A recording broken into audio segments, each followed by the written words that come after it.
Bonjour, ici Prince Joey de Couronné d'amour. Aujourd'hui, on parle d'un sujet très important, comme tous les jours. Nous parlons aujourd'hui sur le fait de guérir de nos blessures intérieures. Un sujet qui n'est pas seulement attribué aux femmes, mais les hommes aussi. C'est pas populaire à dire, mais les hommes aussi. On doit guérir de nos blessures intérieures.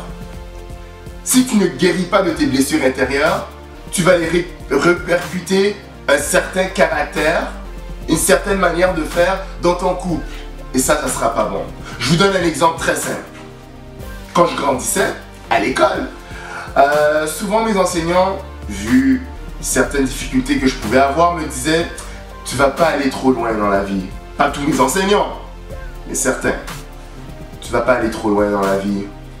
T'as trop de difficultés. Regarde, t'es le dernier ou l'avant-dernier, ou t'es juste au milieu de temps en temps. Mais il y en a d'autres qui sont vraiment au top. Ils travaillent fort. Pourquoi t'arrives pas à le faire? » Ce sont des choses que j'ai encaissées et encaissées et encaissées. Et veux pas, en grandissant, ça se répercutait dans mon attitude. Mais un jour, quand je voyais que les choses ne fonctionnaient vraiment pas, je me suis posé la question et je me suis dit, mais pourquoi à chaque fois que quelqu'un dit quelque chose, je m'enflamme? Pourquoi à chaque fois que quelqu'un parle d'un certain sujet, je m'éclipse? J'ai compris que j'avais des blessures intérieures. Oui, c'est vrai, un homme est censé être fort. T'es bien habillé, t'es fier, t'es fort. T'es le motivateur, tout le monde sait que toi, t'es tout le temps au top. Mais quand t'es seul et que tu te regardes dans le miroir, tu réalises que oui, les gens voient que je suis fort, mais moi-même, je sais qu'il y a des problèmes que je suis en train de suppresser et suppresser et suppresser. Tu peux te dire que je suis assez fort, il n'y aura aucune répercussion dans mon foyer. Mais c'est ton caractère qui va parler. Ces choses-là ne peuvent pas rester enterrées à vie. À un moment donné, ça va exploser dans ton foyer. Et c'est ta femme qui va en payer.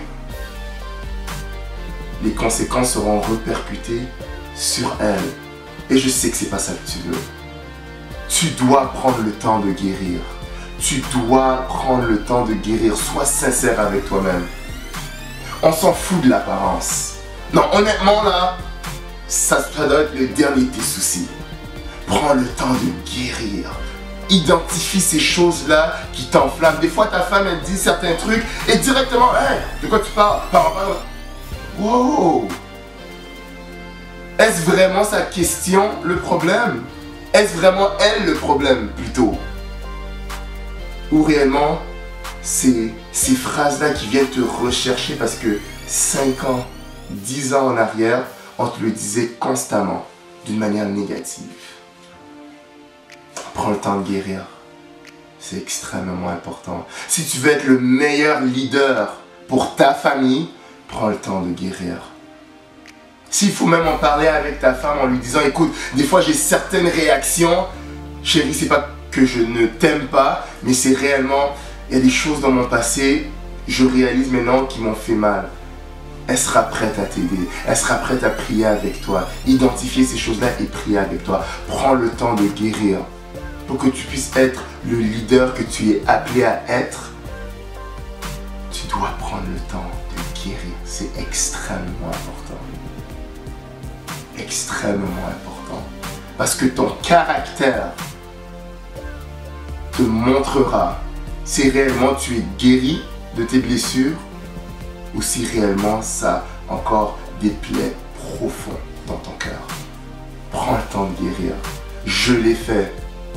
Et je vois ce que ça apporte dans mon couple, dans mon mariage. C'était Prince Joey, encore une fois, pour vous motiver à avoir un mariage glorieux, harmonieux et certainement royal. À la prochaine.